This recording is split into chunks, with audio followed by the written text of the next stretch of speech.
Hello and welcome to another episode of PPC Town Hall. My name is Fred Valles. I'm your host and I'm also the co-founder and CEO at Optmyzr. So today we wanted to switch it up a little bit and talk about a topic we don't often really talk about, which is Google Analytics. So there's this whole shift happening to GA4. It's a shift away from universal analytics, and it's kind of a big deal because a lot of us in PPC and digital marketing, we rely on Google Analytics as one of the platforms to tell us what's happening, where clicks are coming from, where conversions are happening, how people get from the click to the conversion. Now, with this migration to GA4, which Google is going to force us all to make, the old analytics is going to go away at some point. It is probably time to think about that a little bit. So to talk about that, I've brought in two amazing guests, Janet Driscoll-Miller and Charles Farina. They're both well-known in the GA space, much smarter than myself when it comes to anything analytics related. So we got a great episode for you today. So let's get rolling with PPC Town Hall.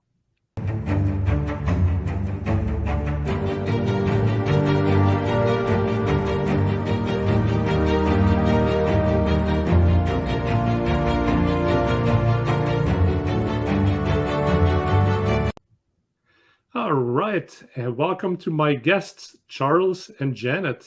Charles, tell us a little bit about yourself and what you know about GA. Yeah, thanks so much for having me. So I've been working with Google Analytics for over 10 years. Primarily, I've been focusing on the GA360 or the enterprise version of Google Analytics.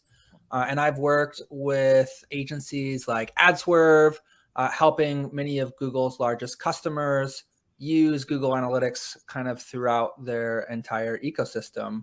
So I have a very deep background, and I've been working with more than 200 of our customers on helping them move from the old version of Google Analytics to this new GA4, and excited to share a little bit about that process with you all. Nice. You worked with hundreds of customers to do the migration, so I'm sure we're going to learn a lot from you today. And I hear you've also given hundreds of talks at industry events, so I'm sure people are going to love what you have to share. Before we talk to Janet and get her introduction, Charles, we always ask people where they're joining us from, and everyone watching, put it in the comments where you are watching us from today. Yeah, I'm joining today from Seattle, Washington. Nice, on the West Coast, like yes. Myself. The Space Needle. That's right. Can you see the Space Needle from where you are? Close, almost. It's just over a hill. Okay, nice. All right, and then the other amazing expert we have today is Janet. So Janet, welcome to the show. Tell us a little bit about yourself. Thank you. My name is Janet Driscoll-Miller, and I am the CEO and president of a company called Marketing Mojo, which is a SEO and PPC agency primarily. And we've been in business for 17 years. So I have been working in Google Analytics since the very beginning.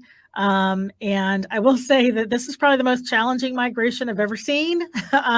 So I'm glad you're doing this topic because it's very important. I'm also the author of a book called Data First Marketing, How to Compete and Win in the Age of Analytics, which talks a lot about how to connect all of your analytics to make sure that all of your marketing efforts are connected and tracking as best as you can to very important metrics like revenue and your KPIs. And so that's a little bit about me. And I've been working in GA, like I said, for many, many years, probably, 15, 16, 17 years now. So it's been a long time. I love it, though, how you're saying, like, hey, we should pay attention to metrics like revenue. Yeah. We're in the PPC space, and it's like, oh my God, and all the analysts are talking about Google's average CPCs are going up, like, ooh, the world is imploding, or the world, like, right. Who cares? Like, revenue, conversions, actual sales, right? Good leads, absolutely. Not bad leads. And analytics is such a fundamental part of figuring that all out. Hey, a fun little fact, and I like to brag a little bit sometimes myself, but I was actually one of the people who did the acquisition of a company called Urchin, which is now analytics. Yeah. And the whole deal, and kind of what you guys were both alluding to, is it's about understanding what's happening, right? So Google had this PPC engine 20 years ago, and we just needed to prove to customers that the money they were spending was being spent the right way, because we believed that if we were able to prove that, they would spend more and more and more money. right? So we looked at a company that was able to support those measurements and get to some like basic levels of attribution, but things have gotten much more complicated now, right? And I think that's a little bit the story that we're seeing with this migration to GA4. So can one of you explain a little bit why Google is forcing us to make this move to GA4? What's better about it? What's different about it? I will say there are a lot of differences. In fact, if you were to start GA4 property today and you're used to universal analytics, you're going to go in and probably be stunned at how different the navigation is. Everything's in a different place. Some things are very difficult to find. So I do get asked a lot, what is the benefit of this migration? The benefit is you're going to be closer to actually measuring the revenue and KPIs, which I think is a positive thing. However, I don't think most companies are ready for this migration and to move that far down the measurement funnel. And I talk to lots of companies, from very small companies to global corporations, and many of them have a lot of discrepancies in their data. And so while Google's ready to move us all forward and measure better, not everyone is at that point where they're ready to make that type of move. And so this, of course, as you know, is being sort of forced on us. We have some deadlines we have to meet, and that's making it even more challenging because I don't think that most people even realize that there's a deadline to get this integrated. So I don't know if Charles wants to speak to a little bit more about why they chose to do this. I have my own theories, but go ahead. And then if you know the current deadlines, do share those as well. I don't know exactly what they are, but I'd love to hear about them. Oh, go ahead, Charles. Sorry. I was going to say it all for me. It all connects to your experience with Urchin. So Urchin was really amazing because it was 15 years ago around that Google acquired that company and then turned it from like a server-side processing engine to this JavaScript analytics solution that's extremely easy to use and everyone can kind of figure their way around without a whole lot of training. And that all started with that acquisition 15 years ago. And what's kind of fascinating, at least to me, is you can still use the original JavaScript, the urchin.js version from 15 years ago, and it still works today. And that shows how long the core of Google Analytics has been the same. And I can't really think of any other SaaS-based platforms that still work with 15-year-old code bases. So that is a big reason behind why Google is doing this move to GA4, in that it's the first time ever that Google is truly replatforming. They're building everything kind of from the ground up. It's a new data model, it's a new schema, it's new capabilities. So they're trying to really design a platform that's going to work for the next 15 years. And this is the first time in its history it's ever kind of doing this massive move. And then for your timeline question, the timelines are that the free version of Google Analytics will no longer accept new data as of July of next year. And then if you are a 360 or enterprise customer, you get an additional 3 months, so till October. And that just simply means that at that date, you'll no longer be able to collect new data. Google will still allow you to log in and access your own historical data. And then Google said they would be sharing plans on when they might remove access to the platform at a future date. So those are the dates to watch out for, which is mainly that July date of when you can no longer collect new data. And just to clarify too, really quickly on Charles's point, when he talks about the free version, he means universal analytics. You'll still have a free version of GA4. It's just that the free version of universal analytics is going to stop collecting data as of July 1 next year, 2023. The other challenge in this, so when we talk about migration, there's going to be a two-phase migration process. As Charles mentioned, you can log in and get access to your data after July 1st of next year for your universal analytics, but it will no longer be collecting data, but you can get your historical data until January 1st of 2024. Google has said that they're going to delete, this is very frustrating, they're going to delete all of your historical information. And this is part of my theory as to why they're moving to GA4, is that they're trying to get away from some cookie-based tracking, first of all. And second, a lot of it has to do, I think, with privacy issues. And so they're trying to get ahead of the game and deal with some of the privacy issues that exist before they're told what they have to do with the platform. So they're trying to get ahead of it. And that, I think, is also why they're deleting the data, unfortunately. Also, just as a side note, GA4 at most is going to contain only 14 months worth of data. So, and that's even, I believe, with the 360 paid version. So, as I mentioned, this has got to be a two-phase migration approach for everyone. One is do the migration, and two is archiving data. Right. And so to clarify what you're saying there about the 14 months, this is not just if I installed it today, I'd be limited into how much data I would have by the time they deprecate the older systems. They're literally keeping a 14-month running window of data, and everything that's older just gets deleted, is what you're saying. So Correct.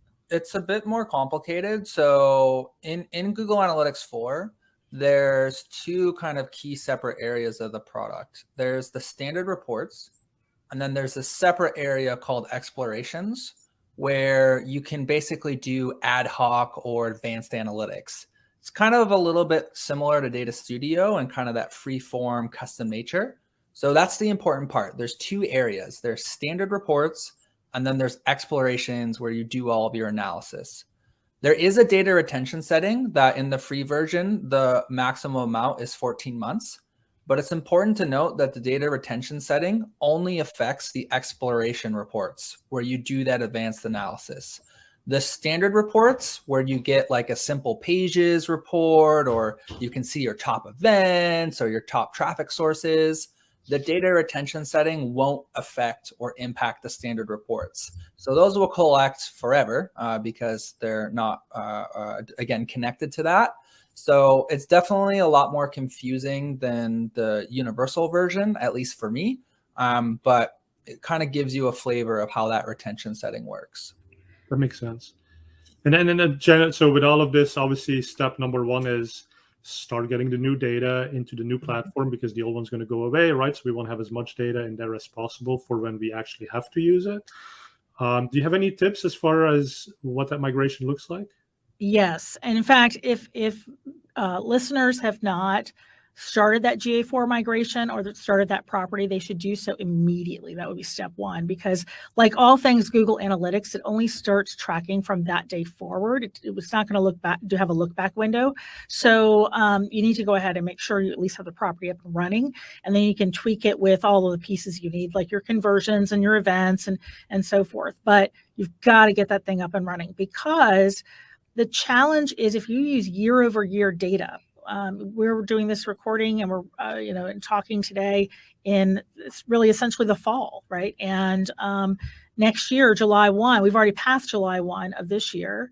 So to have effective and comparable data year over year, you're not going to have that even at this point, because the way that GA4 tracks its data and the metrics it looks at are different than universal analytics. I mean, just as an example, one difference between the two platforms, it's just a really simple one, especially if you're a global company, this would affect you.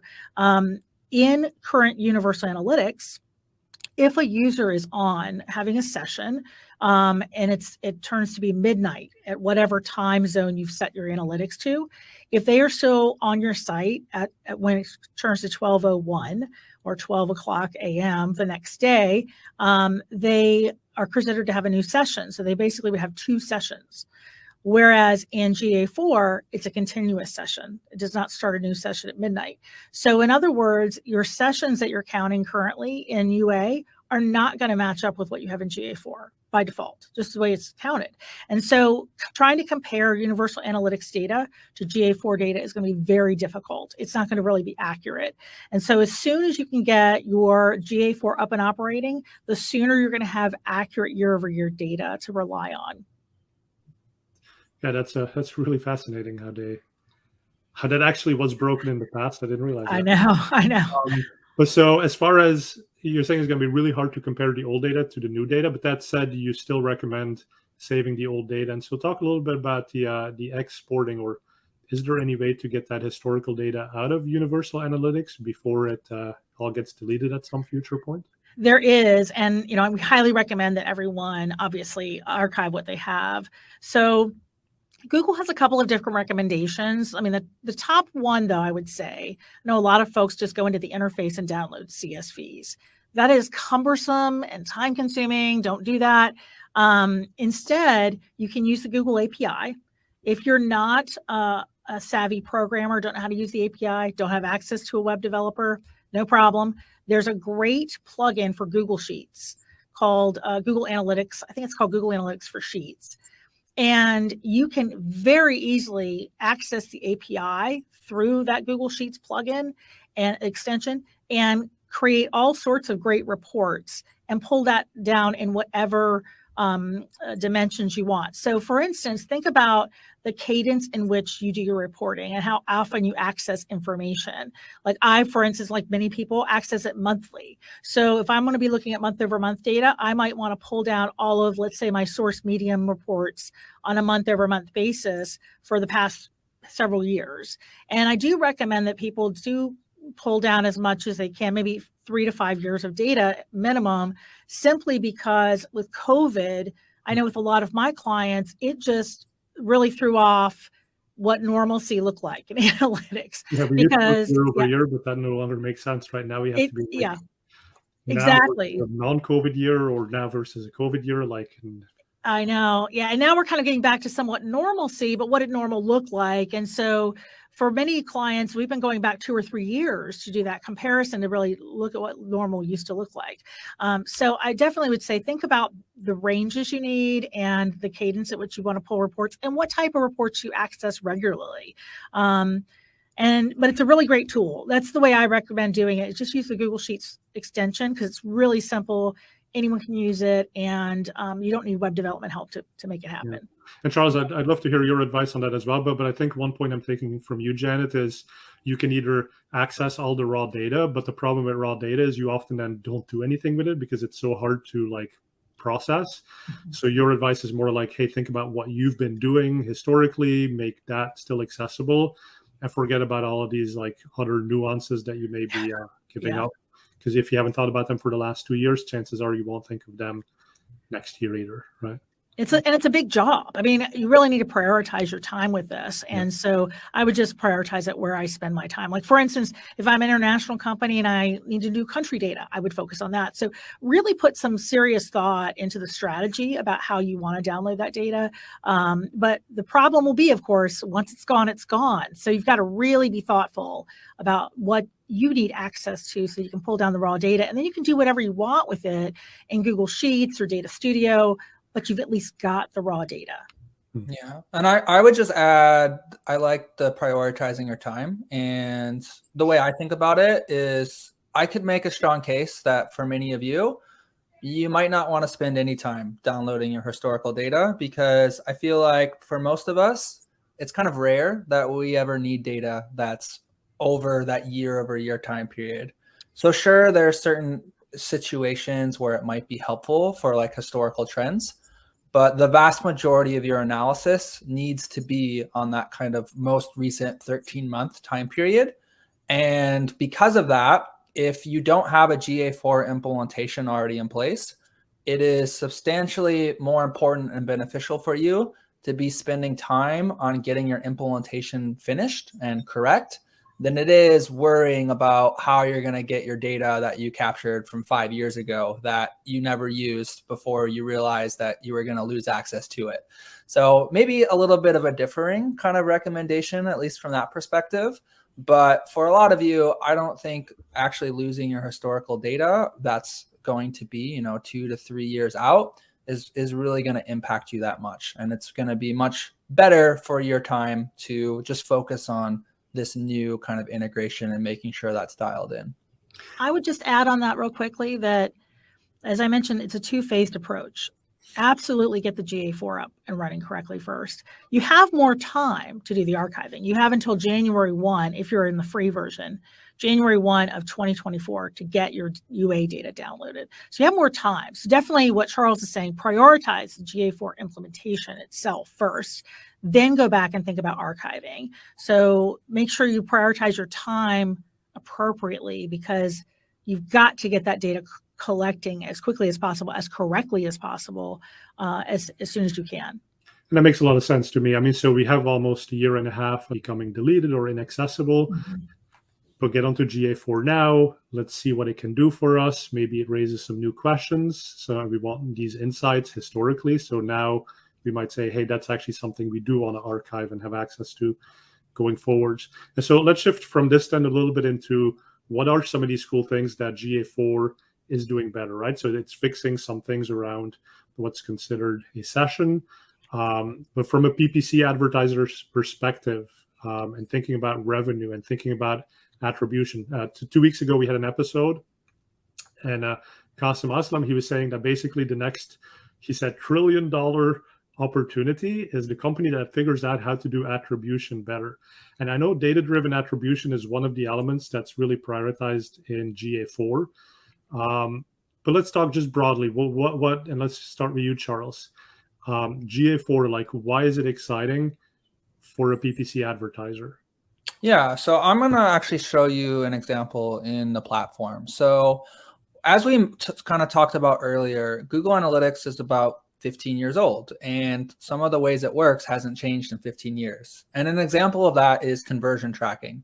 So conversions, are what we called goals in Universal Analytics, are, I guess, pretty dumb. They're a sessionized metric, which means they can only count once per session. So if you have something like an e-commerce purchase and you mark that as a goal and someone purchased twice in a visit, it would only count once.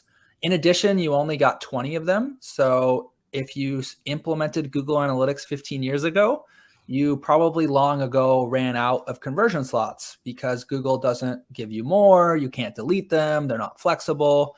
So in GA4, one of my favorite features is simply that Google's completely rebuilt conversion tracking. So your conversions that you set up are now flexible. So first of all, you get 30. In addition, you can archive them. So what that means is, for the first time, we can do like seasonal or campaign-based goals or conversions.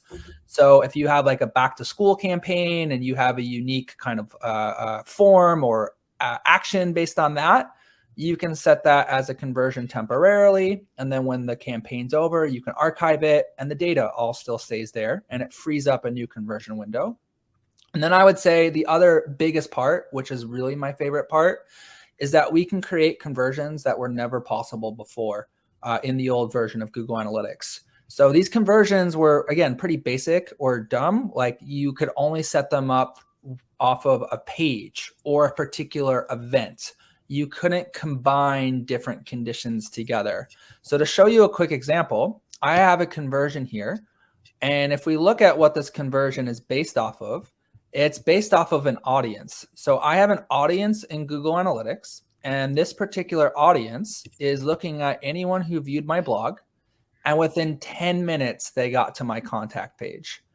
And what you can do in GA4 is you can actually take any audience you create, and you can actually have the audience trigger an event and therefore a conversion.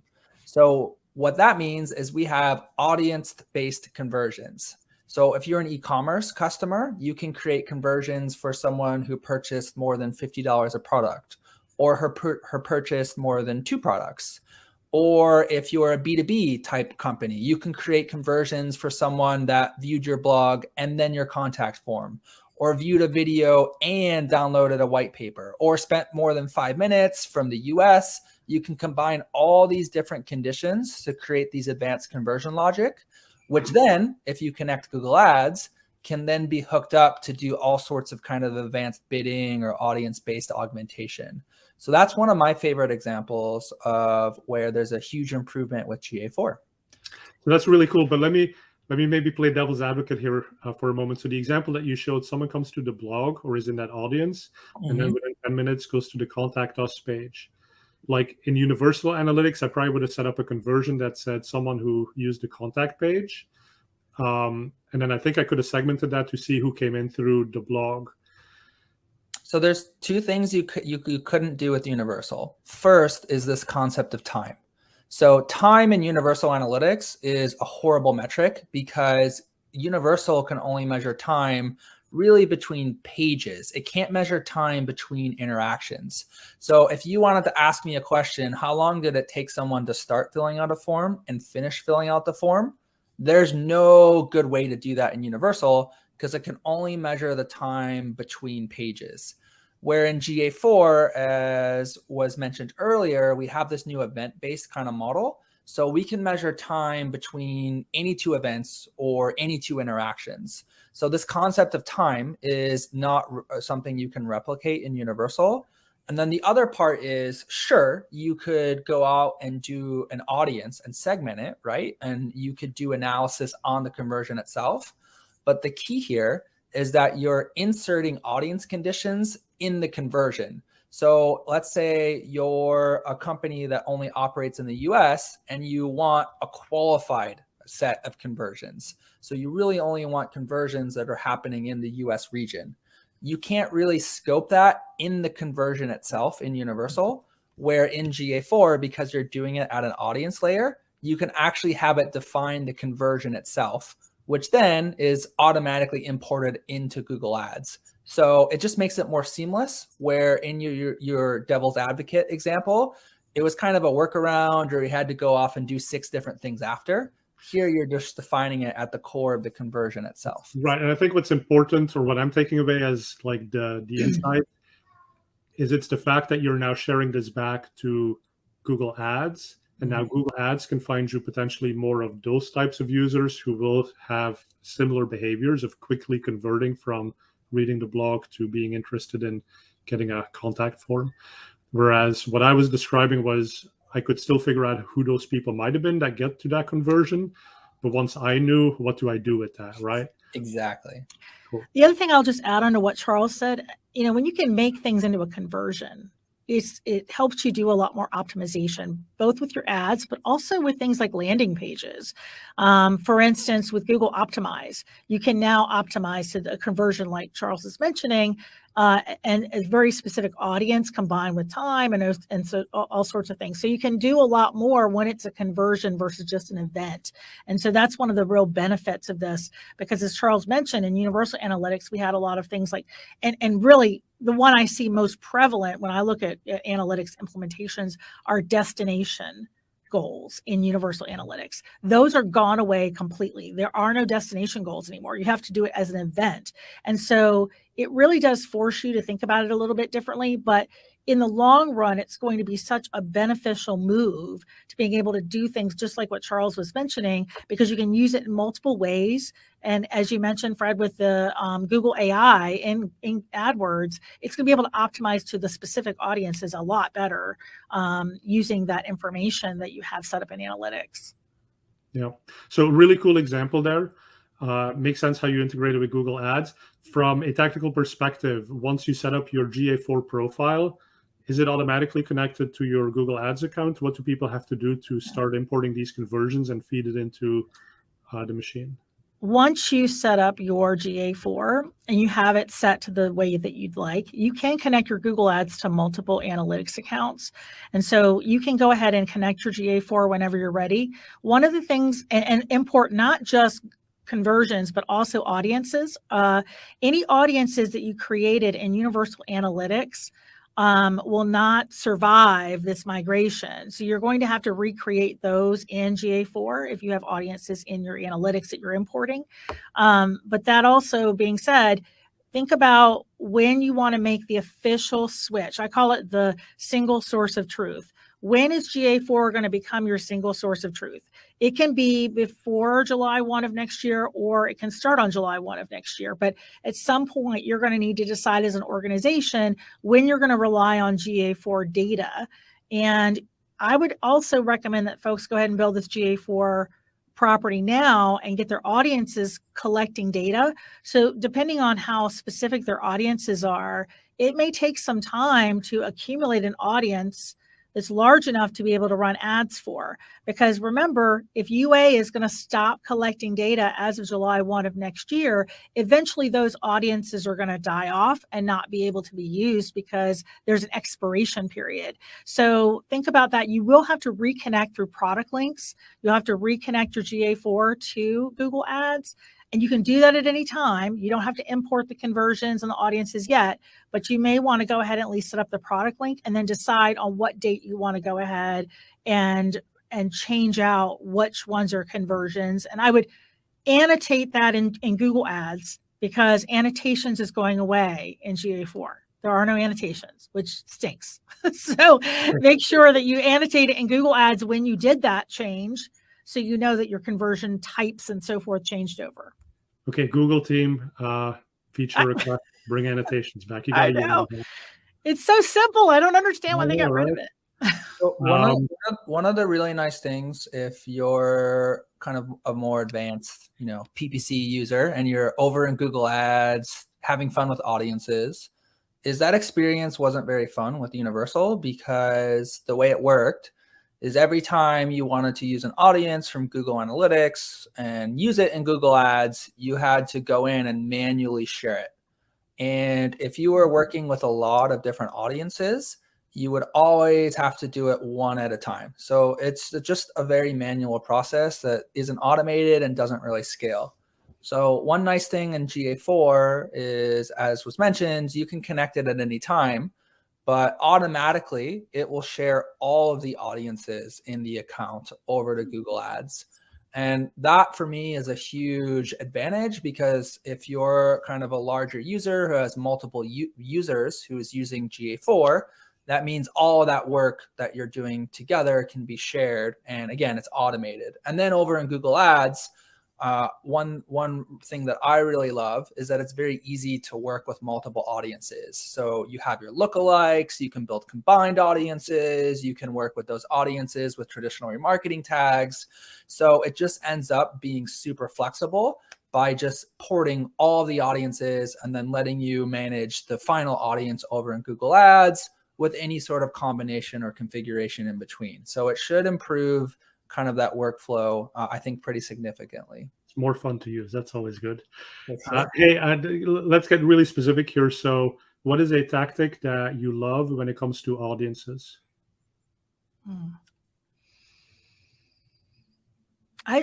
There's so many great ones. I always, by default, you can create audiences, of course, in Google Ads as well.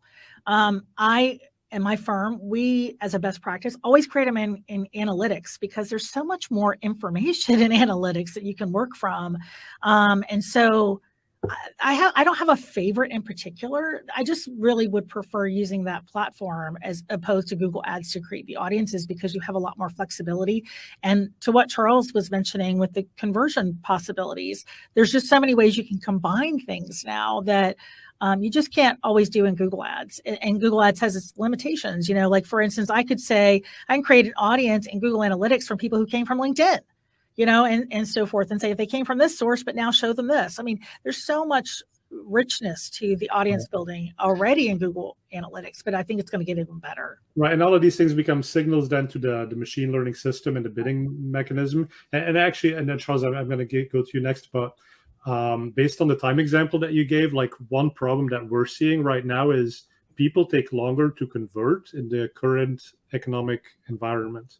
And so in your example of someone who makes a quick decision to reach out and maybe take that next step, I'd want to prioritize that as an audience. And so that sounds like it's a new thing that we probably haven't been doing. A lot of companies probably haven't been doing it because it hasn't been easy. Mm-hmm. But now with GA4, like I could literally build an audience of quick like they're both desirable audiences. They're both going to convert, but I want to focus more on the people who convert quickly, who make a decision quickly. And then a little bit secondary focus on the people who take a little bit longer. They're still going to become customers. They're still good, but it helps my sales team. It helps my team sort of focus the effort on where it's going to pay off the quickest. So that's an example that I'm thinking could be interesting.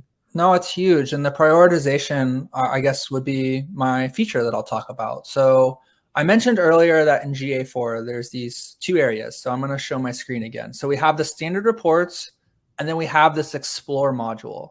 So one fun fact about GA4 is this explore module used to only be in GA360 or the enterprise paid version. And in GA4, now all users have access to it for free.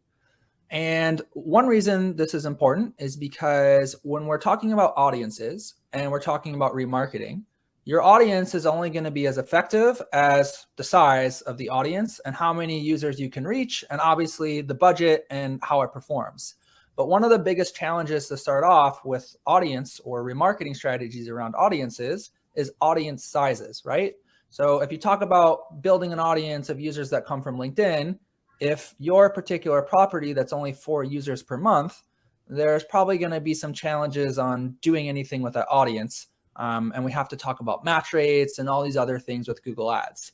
So first and foremost, one of the most important things that I work with my customers on is trying to identify, the low-hanging fruit. And when we talk about doing this, we're going to talk about, okay, well, what are the size of the audiences? How unique are they? And then kind of what's the overlap between them? Because if you create 2 separate audiences, but they end up being the same set of users, then you're just showing ads to the same user potentially in 2 different places. And that might not be what you want if you're doing kind of brand awareness or other type of campaigns. So anyways, in this Explorer, what's really cool is you can simply create audiences on the fly of any conditions you want. And then you can drag these into your canvas. And then as you're doing this, Google's going to show you not only how big is your audience, but what sort of overlap do you have within the audiences themselves? So I just dragged over 3 different audiences. I can now look at my canvas. I can see what are the sizes of each, are they overlapping? And if I want to get super advanced, I can even click on these and I can create combined audiences directly from this particular widget.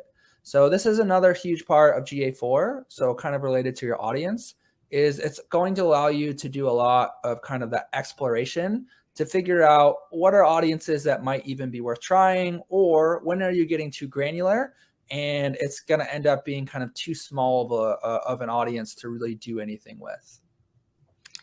It's great learnings for targeting too, for further targeting, if you pull that in and take a look at it. I love the Venn diagram. I have never found a Venn diagram tool that can do it as accurately as that. I think that is so great, the way they have the accuracy of the overlap, because I've never found a tool that can do that well. Is there still data sampling happening in GA4? I believe there is, but it's more with your specific reports, similar to UA, where you get sampling when you get more specific in your parameters that you're putting into for dimensions and metrics. It's gonna depend on where you're at in GA4. So there's these 2 key areas, and this is like the most important part to start wrapping your head around. There's the standard reports, and then there's explorations. So in the standard reports, which are just the default reports you see when you log into GA4, there is no sampling. You can send 10 billion events per month, and those reports will always be unsampled. The ad hoc, or the kind of advanced analytics area of GA4, where we create the custom, we do those funnels, we do pathing, everything we've kind of been talking about. In Explore, sampling does happen. And that happens anytime you're analyzing more than 10 million events within your date range. So if you do have a large volume of events, sampling is something you do need to be aware of, and that's primarily going to impact you in that explorations module. Sometimes blows my mind how good the engineers at Google are at handling huge amounts of data and making it very usable. So that's very cool. Jen, I don't know if I actually asked you, but what's your favorite new thing in GA4, and especially if you have one for an advertiser's perspective or for anyone else, if you want. Well, I think we've touched a little bit on it with the conversions. I think the way the conversions are set up, I think we had talked a little bit about this in some notes, that some people are complaining that conversions are cumbersome to set up. I find it to be the opposite. I think conversion setup is much easier because you can just create an event and then toggle it on. It's very simple to set up. Compared to that for a second, right? Because I think when you look at universal analytics, setting up an event actually involved going into your JavaScript and doing a lot of stuff that requires engineers. And by the way, you just said, hey, just use the API to download all the data. So we may be talking about someone like super advanced, you. But what does it take to set up an event for the average marketer? So you still have code that you have to put on the page, just like you did with to track events. But you can easily do that through Google Tag Manager, which if you're not using Google Tag Manager, you should be. It makes it so much easier to implement not only GA4, but so many things like with Google Ads even. But with Universal Analytics, to create an event, you had to put code on, and there were two steps: code and interface, right? You had to put some data into the interface. In GA4, you can just set up an event, and then basically with the code and in the interface as an event, but then you can just toggle it to be a conversion. So you can take your existing events and make them conversions very quickly, versus in the past, you sort of had to set it up in events and then set it up in conversions in UA. And so it's a little more cumbersome to do. But as I mentioned, the one thing that I think is a little bit challenging for people is that so many people use destination URLs right now, destination goals, that's probably the most common goals type I see in Universal Analytics, that we've got to rethink how we're doing destination goals and make them all event goals instead. And so it requires a little bit of rethinking. So instead of, as an example, you have a receipt page or a thank you page, maybe it's the form submitted and that was the event. So it's not actually they reached this thank you page, this form submitted successfully. So there is a little bit more complication in setting up events like that if you're not savvy with the code. But there are lots of things to help you along the way. And if you have existing events, you can look, there's actually a document, which I can send you a link to, Fred, after this, that Google walks you through how to compare your UA events and your GA4 events and make sure they're both tracking properly, especially in the short term, while you might be tracking to both properties in the short term. Okay, yeah, and we'll put that in the show notes. So anyone watching this, just look in the notes. And we'll probably also put it up. You've already seen the URL by this point. So a couple of the concerns that we've seen on the forums have to do with the ease of access of the data. So I think we kind of covered that. Maybe the setup of conversion. So what you just described, people just have to shift their minds. The third category of concern that we hear about, and I'd love to hear your perspectives, is e-commerce integration with third parties. So I know in the past there were some integrations with Shopify and other cart systems. Is that up to par yet, or are we still waiting there, or what's that looking like? I have a couple of friends who have Shopify stores, and my understanding from them has been that Shopify sent out a notification saying we're not going to upgrade to GA4 at this time. Now, I don't know if they're planning to later. I've been meaning to reach out to someone at Shopify and find out, because clearly that's really important data to all of those folks, and it's going to expire. What they're using today is going to expire. So I'm not sure if they're planning on doing their own analytics for Shopify separately, but there is not currently, to my knowledge, any kind of special integration. And that's another reason why I feel like some of the rollout's a bit premature. It seems a bit rushed, because that's very critical data, obviously, to shop owners, and there's no simple integration at this time, and some of the platforms are not ready. So what you just said about Shopify is really interesting, right? So I think all of these big platforms or big companies, they want to own the data, they want to keep people in the platform, but one of the reasons we need systems like Google Analytics is that you need to look cross-channel. Right. Have a proper attribution model, right? Everybody understands this who's watching, but I'll just restate it anyway. Google Ads is going to take credit for any conversion that had any touch point with Google Ads. Facebook is going to take credit for that same conversion if there was any touch point at any time with Facebook. And so now you're double counting. Systems like Google Analytics can actually go up one level and say, well, we can see all of these things happening. And so that one conversion is now going to be attributed partially to these channels, and we're going to give you maybe data-driven attribution model. Is there, so if Shopify saying we're not going to integrate with GA4, are there other systems that are better now that you are using within your companies? And where does GA4 fit within all of this? Is it just one of the many tools, or is it your source of truth, like you said, Janet? I'm going to say it's a source of truth. And for most of the companies I work with, they rely on typically one analytics package. They do not, for instance, they do not put multiple analytics platforms necessarily on their sites. Some do. I'm sure there are some out there, but I work with a lot of different companies of many different sizes. And, really Google Analytics has been the default go-to and a very trusted source. So as I've been giving this talk around the country and talking about this migration, I've asked folks, have you done this migration yet? And people have asked me, is there an alternative? But very few people ask that question. They see Google Analytics as their source of truth, and they are going to continue with it regardless of the challenges that they're facing in the short term. So very few people I've talked to have said, you know what, I'm throwing my hands up. This GA4 stuff is frustrating. I'm just going to change platforms. I really am not seeing that from people. And you can't beat the price, right? Right. So they're willing to do it, but they realize it's very difficult and it's going to take some time. So I have a lot of clients that use Shopify and other platforms, and for almost all of them, there are integrations that are available. They just might not be from the provider themselves, like Shopify. So for Shopify particularly, there's Elevar and some other, I think, paid plugins. They're not that expensive, but that's all relative. So that's one option if you do have a need right now. There's lots of plugins that are mostly through Google Tag Manager to help fill in the gaps while we wait for hopefully some free officially supported plugins. So those are available now. So you can definitely implement GA4 on Shopify and other platforms. I would also add that from my experience, I do find something in GA4 to be a bit challenging right now.